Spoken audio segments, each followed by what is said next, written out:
उपचुनाव की बदल गई तारीख, मच गई हाहाकार। यूपी की 9 सीटों पर बीजेपी को अखिलेश की ललकार। उपचुनाव टलते ही अखिलेश ने दे डाली चुनौती, कहा टालेंगे तो और भी बुरा हारेंगे।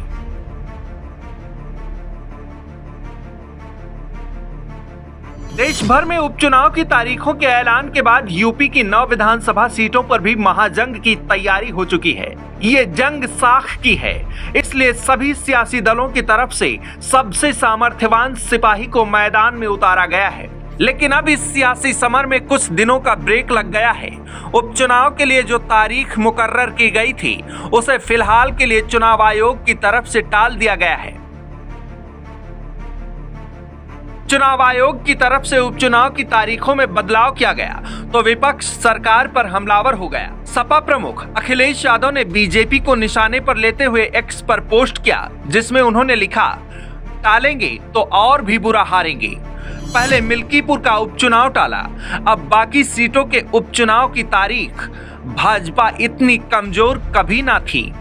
दरअसल बात यह है कि उत्तर प्रदेश में महा बेरोजगारी की वजह से जो लोग पूरे देश में काम रोजगार के लिए जाते हैं, वो दिवाली और छठ की छुट्टी लेकर उत्तर प्रदेश आए हुए हैं और उपचुनाव में भाजपा को हराने के लिए वोट डालने वाले थे।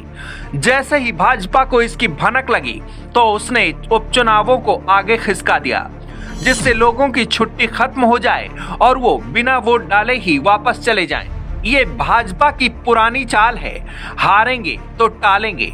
वहीं चुनाव आयोग की तरफ से बताया गया कि आने वाले दिनों में यूपी में लगातार त्योहार पड़ रहे हैं। दरअसल यूपी उपचुनाव की तारीख 13 नवंबर तय की गई थी, लेकिन अब इसे बढ़ाकर 20 नवंबर कर दिया गया है। चुनाव आयोग की तरफ से जारी किए गए आदेश में कहा गया कि 15 नवंबर को कार्तिक पूर्णिमा का स्नान पर्व होने की वजह से भाजपा, कांग्रेस सहित क्षेत्रीय दलों ने मतदान की तारीख बदलने की मांग की थी, जिस पर यह निर्णय लिया गया है। वहीं सपा प्रमुख अखिलेश यादव की तरफ से इसे बीजेपी की सोची समझी चाल बताई जा रही है। अखिलेश यादव सीधे तौर पर बीजेपी को ललकार भी रहे हैं, कह रहे हैं टालेंगे तो और भी बुरा हारेंगे।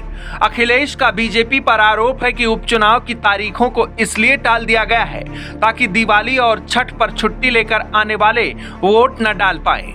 बीजेपी इसी बात से डरी हुई है।